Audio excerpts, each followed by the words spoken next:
పర్యావరణవేత్త సోనం వాంగ్చుక్ అరెస్టును సవాల్ చేస్తూ ఆయన భార్య గీతాంజలి వేసిన పిటిషన్ను సుప్రీంకోర్టు వాయిదా వేసింది. సదరు పిటిషన్పై ఈ నెల 14న విచారణ చేపట్టనున్నట్లు సుప్రీంకోర్టు వెల్లడించింది.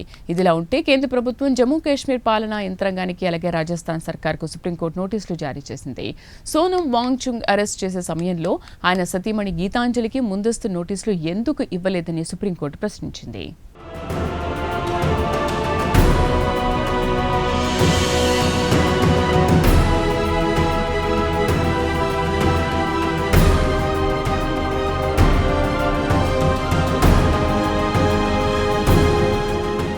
పర్యావరణవేత్త సోనం వాంగ్చుక్కు సుప్రీంకోర్టులో ఊరట లభించలేదు.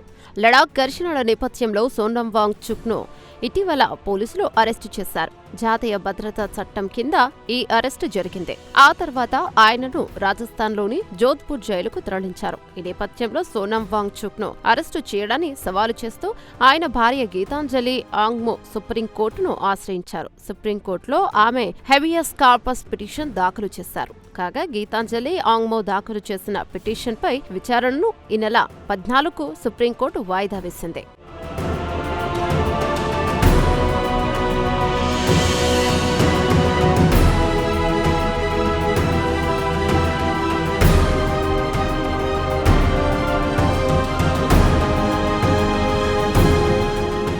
కాగా విచారణ లేకుండా జోధ్పూర్ జైల్లో మగ్గుతున్న సోనం వాంగ్చుక్ను వెంటనే సుప్రీంకోర్టు ఎదుట హాజరుపరచాలని గీతాంజలి కోరారు. అంతేకాదు వాంగ్చుక్తో నేరుగా లేదా టెలిఫోన్ ద్వారానైనా మాట్లాడే అవకాశం తనకు కల్పించాలని గీతాంజలి ఆంగ్మో డిమాండ్ చేశారు. కాగా సెప్టెంబర్ 26న వాంగ్చుక్ను అరెస్టు చేసిన తర్వాత ఇప్పటి వరకు తనకు మాట్లాడే అవకాశం పోలీసులు ఇవ్వలేదని గీతాంజలి ఆరోపించారు. అంతేకాదు కనీసం కలవడానికి కూడా అనుమతి ఇవ్వలేదని పోలీసుల తీరును గీతాంజలి దుయ్యబట్టారు. ఇక ఇదిలా ఉంటే సుప్రీంకోర్టులో పిటిషన్ దాఖలు చేయడానికి ముందు అనేక మంది ప్రముఖులకు ఇదే విషయమై గీతాంజలి లేఖలు రాశారు. వాంగ్చుక్ విడుదలకు చొరవ చూపాలని కోరుతూ రాష్ట్రపతి ద్రౌపది ముర్ము, ప్రధాని నరేంద్ర మోదీ, కేంద్ర హోంమంత్రి అమిత్ షాకు గీతాంజలి లేఖలు రాశారు.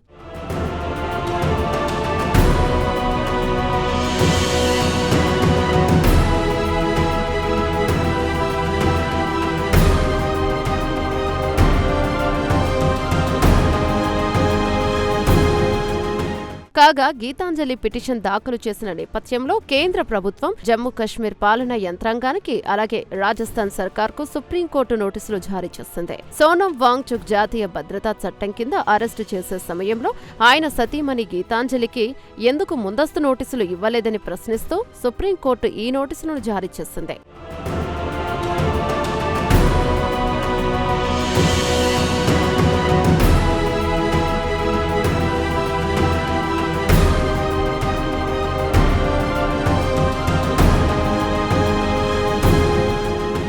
సోనం వాంగ్చుక్ ను లడాక్ పోలీసులు అన్యాయంగా అరెస్టు చేశారని గీతాంజలి మండిపడ్డారు. పర్యావరణం కోసం జీవితాంతం పోరాటం చేస్తున్న సోనం వాంగ్చుక్ ను ఉగ్రవాదిగా లడాక్ పోలీసులు చిత్రీకరించడం దారుణమని గీతాంజలి వ్యాఖ్యానించారు. వాంగ్చుక్ రెచ్చగొట్టడం వల్లనే లడాక్లోని స్థానికులు రెచ్చిపోయారన్నది పోలీసుల వాదన.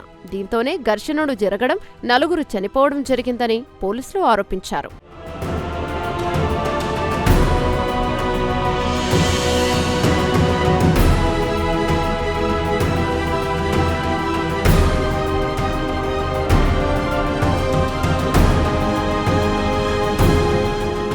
కథ అక్కడితో ఆగలేదు. సోనం వాంగ్చుక్ ను పాకిస్తాన్కు సంబంధాలున్నాయని కూడా సాక్షాత్తు లడాక్ డీజీపీయే ఘాటు ఆరోపణలు చేశారు. ఈ నేపథ్యంలోనే ఆయనను జాతీయ భద్రతా చట్టం కింద అరెస్టు చేసినట్లు డీజీపీ ఎస్డీ సింగ్ వెల్లడించారు.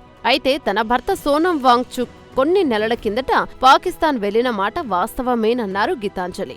అయితే ఈ ఏడాది ఫిబ్రవరిలో పాకిస్తాన్లో పర్యావరణం అంశంపై జరిగిన ఒక అంతర్జాతీయ సదస్సుకు వాంగ్చుక్ హాజరైనట్లు ఆమె వెల్లడించారు.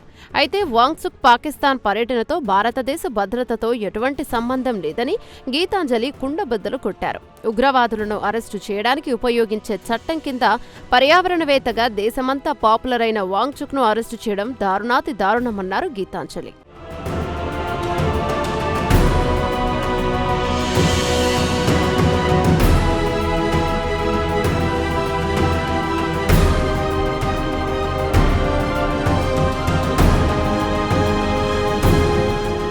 ఇక ఇదిలా ఉంటే లడాక్ ఘర్షణలపై స్వతంత్ర దర్యాప్తు జరిపించాలని పర్యావరణవేత్త సోనం వాంగ్చుక్ డిమాండ్ చేశారు. లేదంటే తాను జైలులోనే ఉండిపోతానని ఆయన వెల్లడించారు. లడాక్ ఘర్షణలో కేంద్రం చేసిన హత్యలుగా సోనం వాంగ్చుక్ అభివర్ణించారు. ఈ మేరకు జైలు నుంచి ఆయన ఒక సందేశం పంపారు. ఇటీవల తన న్యాయవాది కలిసినప్పుడు సోనం వాంగ్చుక్ ఈ సందేశం పంపారు. లడాక్ ఘర్షణలలో చనిపోయిన వారి కుటుంబాలకు సంతాపం తెలియచేస్తున్నానన్నారు. అంతేకాదు తన కోసం ప్రార్థించిన వారికి ఈ సందర్భంగా ఆయన ధన్యవాదాలను తెలిపారు. అంతేకాదు లడాక్ రాష్ట్ర హోదా కోసం ప్రజలు, లే అపెక్స్ బాడీ అలాగే కార్గిల్ డెమోక్రటిక్ అలయన్స్ చేస్తున్న డిమాండ్లకు తాను మద్దతిస్తున్నట్లు సోనం వాంగ్చుక్ తెలియజేశారు. ఈ సందర్భంగా శాంతియుతంగా మెలగవలసిందిగా లడాక్ ప్రజలను ఆయన కోరారు. లడాక్ రాష్ట్ర హోదా కోసం అహింసా మార్గంలోనే ప్రజలు పోరాటం చేయాల్సిన అవసరం ఉందన్నారు సోనం వాంగ్చుక్. ఏమైనా పర్యావరణవేత్త సోనం వాంగ్చుక్ అరెస్ట్ లడాఖ్లో దుమారం రేపిందే.